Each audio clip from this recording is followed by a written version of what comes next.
আসসালামু আলাইকুম viewers, welcome to my channel. আমি কাউসারা নূপুর। আজকে আপনাদেরকে সহজ দুটি পদ্ধতিতে মরিচ সংরক্ষণ করে দেখাবো। আর এই মরিচটা এখন যেমন কম দাম, বর্ষাকালে কিন্তু অনেক দাম হয়ে যাবে। আর তখন যাতে বেশি দামে আমাদেরকে কিনতে না হয়, তাই এখানে আজকে আমি দেখুন যে 3 কিলো পরিমাণ কাঁচামরিচ নিয়েছি। ফার্স্ট এই কাঁচামরিচগুলোকে বোটা সহই এভাবে আমরা ধুয়ে নেব। কখনোই কিন্তু বোটা ছাড়িয়ে ধুতে যাবেন না, তাহলে দেখবেন যে কাঁচামরিচগুলোতে ফাঙ্গাস হয়ে যাবে।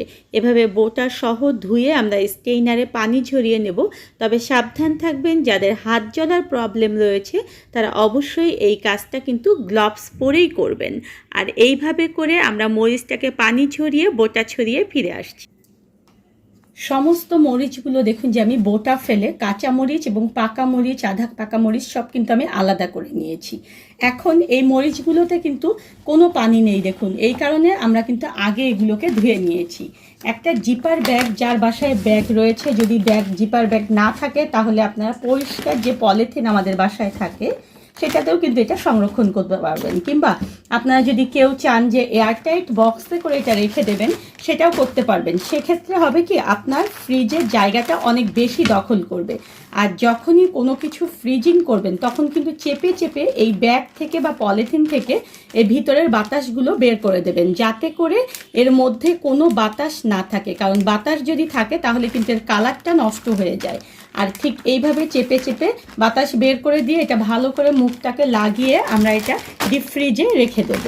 আর এই যে মরিচগুলো রয়েছে, এই মরিচগুলো থেকে আমি কিছুটা পেস্ট তৈরি করব। দেখুন, একটা ব্লেন্ডারের জাগ নিচ্ছি আর আমি কিছু আধা কাঁচা মরিচ, পাকা মরিচ দেখুন যে এর মধ্যে দিয়ে দিয়েছি।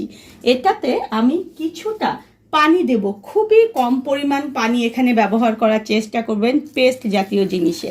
আর একটা খুবই প্রয়োজনীয় জিনিস আমি এখানে ব্যবহার করব, আর সেটা হচ্ছে হলুদ। হলুদ যদি আপনি যে কোনো কাঁচা সবজি সংরক্ষণ করার জন্য ব্যবহার করেন তাহলে দেখবেন যে এটা অ্যান্টিব্যাকটেরিয়ার কাজ করবে, মানে এই হলুদটা আপনার ব্যাকটেরিয়া উৎপন্ন হতে দেবে না। এখন এটাকে আমি একটু পেস্ট করে তারপরে ফিরে আসছি। আমি দেখুন যে ব্লেন্ড করেছি, এগুলো দেখুন যে এরকম আধা ভাঙার চেয়ে একটু বেশি ভাঙা ভাঙা হয়েছে।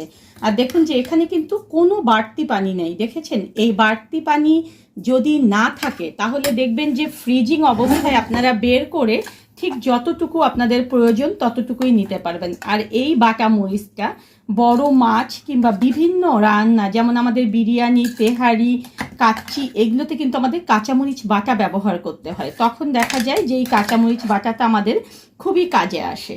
ঠিক এইভাবে করে আমরা এখন এই দুটোকেই ডিপ ফ্রিজে রেখে দেব দেখুন। এবং আমি ডিপ ফ্রিজ থেকে বের করে আপনাদেরকে দেখাবো যে এগুলো কতটা পারফেক্টভাবে ফ্রিজিং হয়েছে। ফ্রিজিং হওয়ার পরে আমি কাঁচামরিচগুলো আপনাদেরকে দেখিয়ে দিচ্ছি, যেটা ফ্রিজে রাখার পরও দেখুন যে কালারটা কতটা সুন্দর হয়েছে।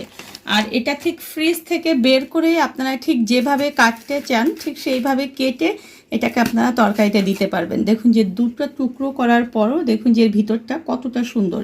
এবং আমি যখন আমরা এগুলো পেঁয়াজুতে ব্যবহার করব তখন কিন্তু এগুলো আমরা ঠিক ছোট ছোট কুচি করে ইচ্ছে মতো এগুলোকে কেটে নিতে পারবো। আর এগুলো কিন্তু টাটকার চেয়ে কোনো অংশেই কম হবে না, দেখেছেন?